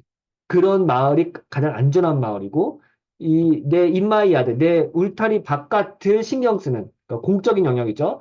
그 공적인 영역에, 어떤 번영을 위해서 내 사적인 것을 희생해서 같이 살려내는 마을, 그 공동체, 그 나라가 진짜 행복한 나라예요. 이런 내 사적인 욕망을 잠시 내려놓고 공적인 영역에 내가 좀 더 참여하고 헌신하는 것은 굉장한 도덕성이 필요합니다. 이게 쉽지가 않아요. 예. 그래서 지속 가능한 사회를 만들기 위한 노력. 어쩌면 저는 내가 진짜 행복하고 싶고 진짜 잘 살고 싶으면 이거 같이 돼야 돼요. 근데 이 개념이 전 되게 중요하다. 그래서 십자가의 영성과 번영하는 삶이 어떻게 만나냐면 제 나름의 고민은 내가 좀 더 희생을 하고 좀 더 섬기는 삶을 살고 또 내가 비해서 타인을 즐겁게 해주기 위해서 노력할 때 그게 저한테는 십자가겠죠. 그리고 금욕적인 삶이겠죠. 근데 그런 삶이 실제로 궁극적으로는 넓게 보면은 나한테도 그 혜택이 돌아온다는데 저는 이게 지금 이 시대에 가장 필요한 거라 생각이 들어요. 왜냐면 그러니까 지속 가능한 사회를 만들기 위해서 우리가 소위 책임윤리라는 것이 가장 강력한데 기후위기라는 것이 마찬가지죠. 지금 당장 10년 후, 20년 후 우리가 살야 될 삶의 터전이 지금 어떻게 될지 모르고 나몰라를 하고 다 책임을 안 지고 있고 어떻게든 나 잘 살 거면 생각하는데 이러다 다 죽는 거잖아요. 사실은. 그러니까 결국은 우리가 살 수 있는 어떤 그 움벨트라고 하죠. 우리의 세상, 우리의 환경, 우리의 주변 어떤 조건들을 같이 이게 건강하게 만들지 않으면 그렇잖아요. 몸이라는 것도 마찬가지죠. 뭐 한 군데 망가졌다고 해서 요것만 고치는 게 아니라 이 몸 전체가 건강해야만 이게 같이 이게 상승하는 거잖아요. 면역력이라는 거 뭐 이런 것들이 마찬가지인 것 같아요. 사회도 마찬가지인 것 같아요. 그래서 그렇게 되려면은 사실은 내 이익만 추구해서는 절대 그렇게 될 수가 없고 그렇게 하면 이제 완전히 무한 경쟁으로 빠져드는 거죠. 그렇게 무한 경쟁해서 내 몸은 내가 혼자 챙기고 너는 네가 알아서 챙겨라. 그런 식의 사회는 가장 무서운 사회고 가장 같이 망하는 사회, 공멸하는 사회죠. 그래서 공존하려면 상생해야 되고 그래야 하려면은 서로를 챙겨주는 삶이 되게 필요하다. 전 그게 되게 중요하다고 생각하고요. 한스 요나스라고 하는 사람이 쓴 책임윤리란 책에 보면 거기에 이제 책임윤리의 핵심은 어린이에요. 네. 우리가 소위 다음 세대라고 말하는 거죠. 그러니까 어린이, 그러니까 우리 후손에게 살만한 세상을 남겨주려면 그러려면 제가 금욕적인 삶을 살 수밖에 없어요. 사실은 좀 덜 먹고 덜 쓰고 덜 소비하면서 사는 게 다음 세대를 위한 삶이에요. 이거는 다 알고 있는데 그게 못하고 있죠. 그러니까 사실은 이 금욕적인 삶, 그리고 십자가의 영성이라는 것하고 우리가 잘 사는 삶하고 사실 연결이 있다. 저는 그런 생각이 듭니다. 마지막으로 그냥 아주 실천적인 얘기예요. 레일 아스무센이라고 하는 유니온 신학교의 유명한 이제 기독교 윤리학자가 있는데 우리나라에 딱 책 한 권이 번역됐어요. 굉장히 유명한 학자인데 아쉽게도 우리나라에 번역엔 이 책 한 권밖에 안 돼 있지만 되게 너무나 좋은 책이에요. 지구를 공경하는 신앙이라고 번역을 아주 멋있게 해놨어요. 뭐 책 제목 이런 건 아닌데 되게 감상적으로 했죠. 이분이 이제 여기에 지구를 공경하는 삶에 대한 실천적인 방안을 몇 가지를 언급하는데 굉장히 생각할 거리를 많이 제공해줘요. 저는 읽어만 볼게요. 가볍게 여행하기. 우리는 언제나 우리가 상상한 것보다 더 적은 것으로 일을 처리할 수 있다. 내려놓기. 우리는 통제하려는 우리의 욕망을 단념하기를 배워야 한다. 열어놓기. 우리는 결속을 하도록, 다시 결합하도록, 화해하도록 부름받았다. 부드러워지기. 어떻게 하면 우리의 공동체들이 덜 야만스럽고 더 살기에 좋은 곳으로 만들 수 있을까? 고민하기. 가볍게 밟기. 우리의 환경에 상처를 주는 짓을 그만둬야 하고 환경을 해치지 말아야 된다. 가볍게 여행하기. 우리는 언제나 우리가 상상했던, 이거 아까 했던 거네요. 네. 간단하게 간단하게 살기. 살아남기 위해 서로서로에 대해서 그리고 자연에 대해서 경쟁하지 않기. 저는 이 책 읽으면서 되게 좋았던 부분 중에 하나가 이거예요. 옆에 가장 가까운 사람들이 잘해주기. 이게 사실 지구를 공경하는 길이라고 얘기하고 우리가 소위 말하는 이제 뭐 여행도 여기 이제 여행 얘기도 많이 나는데 멀리 여행하면 할수록 인간이 움직이면 움직일수록 쓰레기가 계속 나오는 거잖아요. 사실은 모든 게 인간은 움직이면 쓰레기래요. 교통수단을 이용하든 어디를 가든 다 소비를 하게 됐으니까.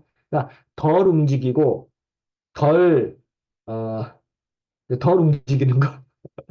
그런 얘기 하고, 실제로 그러니까, 그러려면 어떻게 했죠? 가까운 사람한테 잘해주는 거죠. 가까운 사람과, 그리고 여기 부드러운 마음 갖기도 있었잖아요. 그러니까 갈등과 폭력과 갈등으로 인해 생기는 엄청난 에너지 소비가 많으니까 사실은 부드러운 마음을 갖는 것 자체가 지구를 공경하는 거다. 뭐 이런 되게 이야기를 많이 하더라고요. 그런 부분이 전 되게 좋았습니다.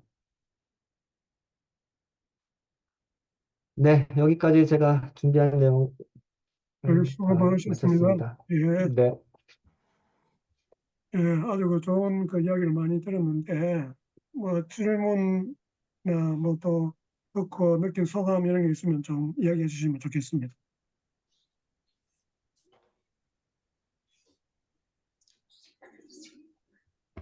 우리 변호사님, 어, 우리 그 굿모닝님은 어떠세요? 네. 그동안 이 공공신학에 대한 그런 이해가 전혀 없었는데, 오늘 너무 쉽게 또 강의해 주셔서, 전체적인 개념들을 알게 되고, 특별히 그, 이웃을 위해서 사는 것들, 또 이렇게 하나님 우리에게 복을 주시는 그 원죄보다 원복이 중요하다는 그런 것도 와닿았고요.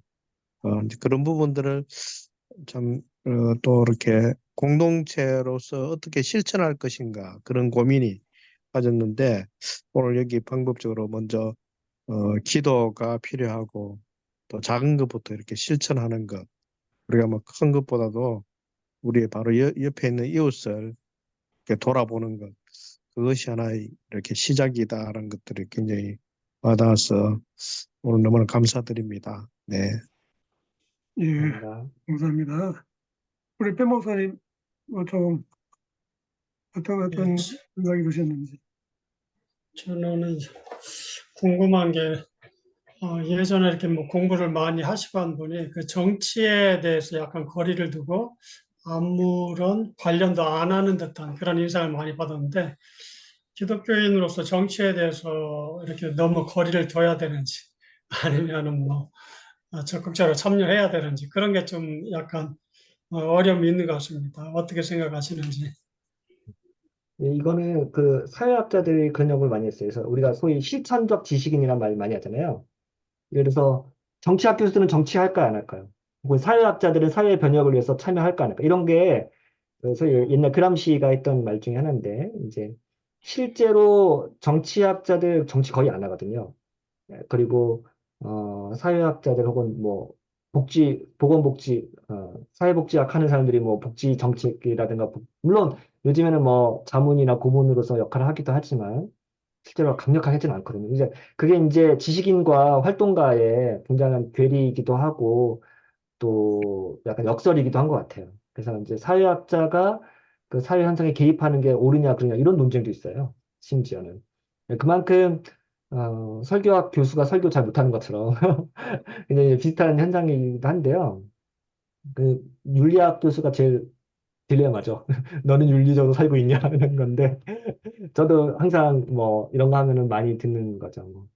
그러면 최 선생은 뭐 어떤 실천하고 있습니까? 하면은 사실 딱히 할 말이 없어지는 이제 부끄러운 상황이 되는데 네. 뭐 저는 이제 조금 더 보수적으로 좀 언급하자면 각자의 소명이 있다 생각해요. 그러니까 활동가가 엄청난 그런 뭐 활동가한테 엄청난 이론을 기대하기 어렵고 이론가한테 엄청난 실천을 요구하기는 어려운 거죠. 이게 삶의 자리가 다르고 자기의 어떤 소명이 다르니까. 나는 지금 이 사회 현상을 분석하는 게 내 소명이라고 생각해서 열심히 분석하는 것 자체가 굉장히 큰 역할이라고 생각하고, 동시에 뭐 활동가는 뭐 앞뒤 안 가리고 무조건 좀 활동하는 게 그래서 세상을 변화시키는 게 자기의 소명을 그걸 해야 되는 거죠. 그 깊이 막 너무 고민해가지고 민기적거리고 선택을 못하면 그건 활동가의 역할이 아니잖아요. 그렇죠? 이것도 고려하고 저것도 고려하면 아무것도 못하죠. 예. 그래서 결국은 그런 약간의 이제 게 있는데 그럼 저한테 물어본다면 현재 저는 연구가이면서 목회자 준비생이거든요. 그럼 내가 목회를 한다고 했을 때 나는 목사로서 어떤 활동을 할까? 저도 고민 좀 하는 것 같아요. 그렇지만 아까 얘기했던 건 제가 신학적 정치학이라는 표현은 제가 교회에서 예배를 드리거나 기도를 하거나 설교할 때 전 절대 정치적인 설교를 안 할 거거든요. 다만 내 언어와 내 설교와 기도문에 어떻게 이 시대의 고민과 혹은 내가 나아가야 될 방향을 신학적인 언어로 설명할 수 있을까? 그게 제 고민일 것 같아요. 물론 제가 어떤 방향이나 지지하거나 반대하는 뭔가 있죠. 하나의 대한민국의 시민으로서. 근데 그걸 내가 목회자로서는 어떻게 표현할 것인가는 고민할 것 같아요. 물론 제가 뭐 촛불 집회에 나가건 태극기 집회에 나가건 뭐 저도 할 겁니다. 저도 많이 했었고 지금도 생각도 있긴 한데 그거는 제 개인의 어떤 신분으로서 뭐 하건 안 하건 어떤 그런 역할이지 제가 뭐 목회자로서는 하는 건 아니라고 생각이 들어요. 근데 그건 또 뭐 각자의 입장에 따라서 다양한 어떤 견해가 있을 수 있고 실천 방안이 있을 수 있으니까 어, 뭐 사회봉사활동도 마찬가지. 저희 교회에서 예를 들어서 제가 목회할 때 사회봉사활동 하자고 여러 가지로 이렇게 실질적인 제안도 많이 할 수 있지만 저는 사회봉사활동이 왜 중요한지에 대한 성경적 신학적 근거를 성도들한테 얘기하겠고 활동은 성도들이 자발적으로 할 수 있게끔 이렇게 독려해 주는 게 저의 역할이지 않을까? 뭐 이런 생각도 들기도 하고요. 네. 예, 감사합니다. 우리 구름님은 조금 어땠습니까? 궁금한 것도 있을 것 같기도 하고. 그런데.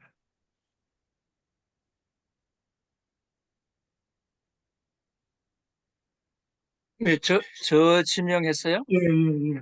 아,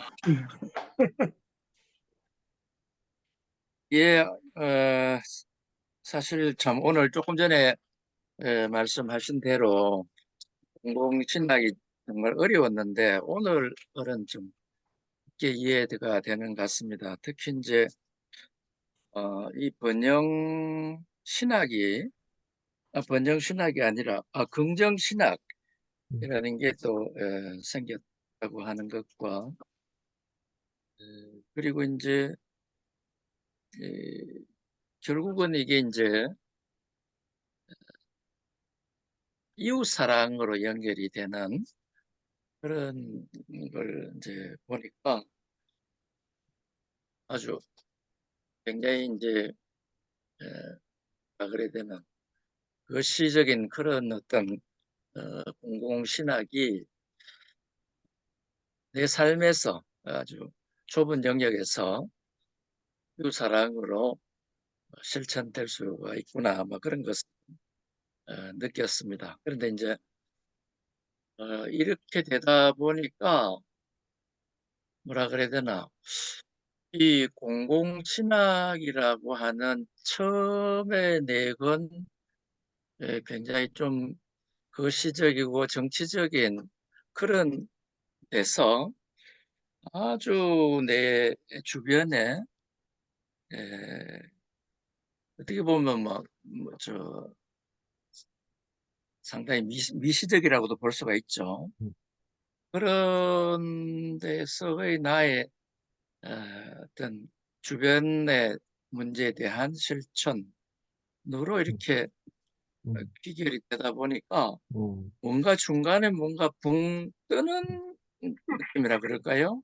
음, 연결이 좀 물론 이제 그동안에 쭉 이제 강의가 진행되면서 아마 단계를 밟아왔을 것 같기는 해요. 오늘 강의가 나오기까지 이제 단계를 밟아오긴 했는데 그 중간에 그 어떤 음, 구조를 다 이제 기억을 음, 못하니까 그런 건 그라고 생각이 되는데 음, 어쨌든 조금 음, 어, 너무 큰 데서 이렇게 또 음, 너무 어, 주변의 음, 걸로 음, 이렇게 아주 작은 세계로 넘어오다 보니까 음, 이걸 중간에 이걸 뭐 음, 이어주는 뭔가가 좀 음. 있으면 좋겠다 이런 생각이 드네요. 네, 제가 매번 구름님 질문 들으면서 제가 섬뜩섬뜩 놀랍니다. 너무 질문을 너무 잘해주시고 제가 어 저도 생각을 못했던 것을 너무 많이 지적해 주셔서 지난번부터 제가 많이 배우고요. 네, 예, 맞는 말씀 같아요. 그 제가 몇 가지 그냥 에피소드만 말씀드리면 제가 공공신학 그러니까 오늘은 제가 이번 5번 6번의 강의에서는 공공신학의 어느 정도 뭐 이론적인 내용을 거의 안 했는데 사실은 인터내셔널 저널 오브 퍼블릭 디얼러지라고 하는 공공신학 학술 저널이 국제 저널이 2017년도에 나와서 1년에 4번씩 나오는 엄청난 그 양의 논문이 그 학술지가 있어요. 거기에 이제 굉장히 이제 사실 그 논문집을 통해서 이제 공공신학 담론이 형성되거든요. 근데 아까도 얘기했지만 거기서 나오는 대부분의 글을 읽어보면 제가 처음에 말씀드렸지만 굉장히 교회하고 상관이 없어요. 그러니까 지금 말씀드린 것처럼 뭐 보건, 보건 위생, 뭐 퍼블릭 헬스, 뭐 보건 복지, 혹은 뭐 행정학, 정치학, 막 뭐 이런 그 뭐 기후 위기 막 되게 담론들의 이야기가 너무 커요. 그리고 그러니까 그러니까 신학과 교회의 울타리를 훨씬 넘어선 이야기들이 굉장히 많아요. 그러니까 굉장히 이제 신학의 스케일은 굉장히 크게 가는 거죠. 그러니까 지금까지 했던 어떤 기독교 윤리학이나 기독교 사회윤리나 뭐 기독교 세계관 보다도 더 커요. 그리고 되게 실제적인 얘기도 많고, 물론 이론 내용도 많지만, 그러니까 그러다 보니까 사실은 굉장히 아까 말씀하신 큰 이야기를 하거든요. 이제 그러니까 사실은 참, 그러니까 소위 신학교에서는 다루기가 어려운 내용, 그러니까 다룰 필요가 없는 내용들이 많아요. 이거 되게 학문적이기도 하고 또 굉장히 이제 프랙티컬하게는 정책, 퍼블릭 폴리시하고 관련된 내용들이니까 이거를 어디서 이렇게 이야기를 해야 되는 건가? 그러니까 그 필드가 없는 거예요. 그러니까 교회에서는 할 수도 없어요. 제가 볼 때는 교회하고는 그렇게 상관이 없고 성경적이지도 않고 신학적이지도 않고 제가 볼 때는. 좀 내줘봐. 네, 그래서 그런 부분이 저도 좀 몇 시에 딜레마고. 좀 내줘. 그래서 제가 아까 후반부에 얘기했던 게, 근데 공공신학이라는 걸 소비하는 데는 지금 일반 세속사회가 아니라 교회에서 많이 하니까 교회의 언어로 좀 바꿔야 되는데 그 작업은 별로 안 돼 있고. 그러니까 지금 한국 교회는 공공신학이 나름 신학계에서 굉장히 핫하고 많이 소개하고 이야기를 많이 하는데 실제로 교회에서는 굳이 뭐 교회 사회봉사 요 정도 얘기할 수밖에 없거든요. 근데 교회 사회봉사는 옛날에 많이 우리 한국 교회 많이 했어요. 뭐 노인복지센터도 많이 하고 뭐 어린이집 사역도 많이 하고 뭐 나름대로 봉사활동 뭐 선교활동 많이 하니까 하는 데는 그런 차원밖에 사실 논의가 안 되는 거죠. 근데 실제 공공신학은 그거 하자고 하는 건 아니었던 거죠. 처음 취지는. 근데 그렇게 돼버렸어요, 지금. 근데 그것도 좀 딜레마가 있고 고민이에요, 저도. 그래서 이제 오늘의 시도였던 거는 가장 교회적이라고 하는 어떤 여러 가지 그 교회적인 실천들을 공공신학적으로 좀 해석해서 좀 이게 우리의 기도가 어떻게 공적이 될 수 있을까? 우리의 예배는 어떻게 공적이 그런 것들이 제 고민 속에 있었던 것 같아요. 설교도 같은 설교지만 공적인 설교는 어떤 걸까? 뭐 이런 생각도 해보게 되고 선교도 지금 퍼블릭 미시올로지라고 해서 연구 많이 되고 있는데 선교를 어떻게 공적으로 공공신학적 연구 그건 이제 그것도 참 그 읽어보면은 되게 뭐라고 할까 현학적인 내용이 실제로 그럼 선교사가 뭐 하란 말이야 별로 없어요. 되게 학문적이기도 하고 막 그러긴 한데 좀 그러니까 여러 가지 딜레마는 있는 것 같아요. 또 하나 제가 옛날에 이제 가난한 시대를 사는 부유한 그리스도인이라고 하는 로나드 사이어의 그 총체적 복음 홀리스틱 이벤젤리칼이라고 하는 그 성서한국이라든가 뭐 로자나 언약이라든가 뭐 이런 거 훨씬 전에 로나ल्드 사이더가 굉장히 우리나라에서 많이 알려지고 활동한 그런 책인데 그 책을 보시면 뭐 고전이죠. 그 책을 보시면은 뭐 거의 뭐 한 4분의 3 정도가 뭐 전 세계의 뭐 빈곤과 뭐 불평등에 대한 뭐 통계와 뭐 이런 내용 엄청나게 해요. 근데 결론이 뭐냐면은 단순하게 심플 라이프예요. 제가 그때 너무 황당했거든요. 아니, 문제랑 진단을 엄청나게 거창하게 해놓고서는 고작 한다는 얘기가 단순하게 살기? 뭐 이렇게 끝나버려, 책이. 근데 뭐 모르겠어요. 뭐 엄청난 뭐 정책과 뭐 할 수 있겠는데, 사이더가 내놓은 대안이란 건 결국 내가 할 수 있는 정책이란 거는 심플 라이프다라고 이렇게 하는 게 되게, 약간 소박하면서도 약간 김 빠지는 대안이었죠. 근데 물론 이제 뭐 내 지위가 지금 뭐 시장이고 국회의원이고 어떤 뭐 행정가고 법률가면은 그 맞는 어떤 내가 갖고 있는 사상과 가치를 실현할 수 있는 자리가 되면 그걸 하겠지만 또 나 한 명의 그냥 소시민으로서 내가 할 수 있는 건 또 해야 되니까 그런 것 중에 하나가 어쩌면 소소하지만 소소한 방식으로 저항하거나 소소한 방식으로 대안을 만들어 방식이 또 아닐까 모르겠습니다. 나이가 드니까 또 그런 생각을 하게 되기도 하네요. 예. 예, 예, 네, 고맙습니다. 감사합니다. 근데 이제 강의를 쭉 듣다 보니까 결국 이제 이론과 실천 이 사이의 갭을 어떻게 이제 메꾸느냐 하는 그 과제가 참 이게 큰 것 같아요. 그런데 이제 제가 볼 때 어떤 뭐 철학이나 어떤 사상이나 또 우리 이제 기독교인 같으면 이제 신학 이런 게 이제 그 역사 가운데 많은 그 새로운 것들이 많이 나오잖아요. 어, 그런데 그런 것이 만약에 없었다고 하면 그게 인류가 이 정도로 발전했을까 하는 그런 또 생각도 들어요. 그러니까 이론가가 있고 그 나름대로 이제 사색하고 고민하는 그런 사람들이 있었기 때문에 이제 가능한 건데, 근데 지금 이제 공공신학도 보면은 이게 시작된 지가 막 그래 오래 안 되다 보니까 많은 사람들이 붙어가지고 또 현실적인 문제가 너무 크고 다양하다 보니까 이제 거기에 대한 많은 또 연구도 하고 이제 그렇게 이제 하긴 하는데, 사실은 저는 뭐 이제 그 교회를 담임하고 있는 그런 입장이 아니고 그냥 교회에 이제 출석하는 입장인데 뭐 두 주에 아니 석 주에 한 번 정도 설교하는 이제 그런 일밖에 안 하지만 제가 만약에 이런 그 내용들을 사람들한테 뭐 가르치고 이렇게 교육하려고 하면 서로 시간을 내 가지고 이렇게 한다든지 아니면은 그걸 설교에 녹여서 이제 하는 수밖에 없는데 그것도 참 많은 그 한계를 느낄 수밖에 없거든요.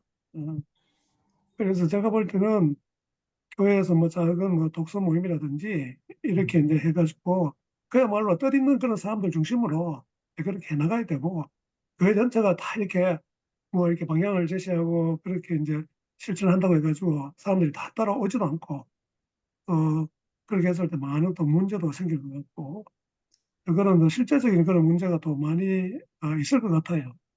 어, 그런데 그래도 이런 그 새로운 그 트렌드를 통해 가지고 신학이 어느 방향으로 가고 있고 좀 더 성경적인 그런 그 방향으로 신학이 잘 발전하면은 그야말로 교회 실제 사역하는 사람이라든지 일반 성도들이라든지 이런 책들을 보고서도 이제 인식도 바뀌고 그걸 자꾸 하다 보면 또 실천하게 되고 뭐 이렇게 되지 않겠나 이런 생각은 듭니다. 어, 그래서 제 생각에 재장님이 이런 부분에 좀 더 앞서 하시고 또 책을 쓰시고 하시니까 앞으로도 이제 기회 되면은 더 좋은 강의를 기대하면서 부탁도 드리고 합니다. 예, 네. 앞으로 또 쓸 책도 있으시다 했고 또 음, 제일 먼저 쓴 책이 공공신학으로 가는 길 이제 그 책을 썼기 때문에 그때 썼을 때 하고 지금 또 많은 또 발전도 있고 진보가 있을 거 아닙니까? 네. 그래서 어, 좀 우리가 겨울 방학 정도나 좀 여유가 있을 때 그때 한번 더 좋은 강의를 들었으면 합니다. 네, 너무 좋은 감사합니다. 강의 참여해 감사하고요. 또 질문할 사람 없습니까? 예, 없으시면은 하나, 하나 더 아, 해볼까요? 예, 예, 그 일반에서는 이렇게 긍정 심리학이나 이런 거에 대해서 지금 좀 많은 이제 비판점이 들어오는 걸로 알거든요. 그래, 그 해피크라시라는 그런 책에서 그 음, 긍정 심리학 그런 게 이제 행복학 그 산업이 돼 갖고 돈과 음, 연결이 지어서 많이 음, 이제 오염되는 그런 측면이 있는데 좀 전에 이제 음, 말씀하실 때 그 긍정의 신학인가 말씀하셨잖아요. 그런 부분은 어떤 이런 거하고 또 약간 이렇게 뭐라고 해야 되나? 연결 맞아요. 지어져서 음, 오염된 그런 부분들이 이렇게 음. 들어설 적이 없는지 그런 게 좀 아, 궁금해서. 맞습니다. 네, 너무 감사합니다. 그게 사실은 제일 논쟁거리일 것 같아요. 그 긍정의 배신 뭐 이런 것들 우리가 음, 뭐 잘 되는 나, 뭐 긍정의 힘 이런 것들이 워낙 자본주의화돼서 이제 특화돼서 이제 그런 걸로 이제 자기 최면이나 자기 심리, 자기 개발하고 이제 그 연결되면서 엄청나게 상품화가 됐잖아요. 근데 이게 이제 그래서 저도 사실은 그런 방식으로 음 그러니까 사실은 이제 긍정 심리학이라는 게 이런 거잖아요. 이제 지금 다 불안해하고 초조해하고 막 멘탈 잡기 힘들다 이럴 때에 어떻게 이제 멘탈을 잘 관리하느냐. 그게 이제 후기 자본주의 사회에서 굉장한 어떤 아까 말했던 건데 그게 그거야말로 진짜 필요한 또 스펙이 되는 거죠. 멘탈 잘 잡는 사람이 또 스펙이 필요한 그렇게 돼버렸죠. 예.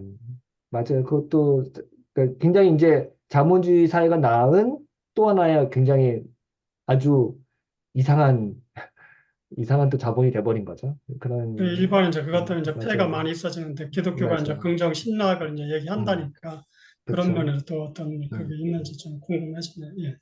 맞아요. 그러니까 결국은 그런 거예요. 저는 이제 성경, 그러니까 어,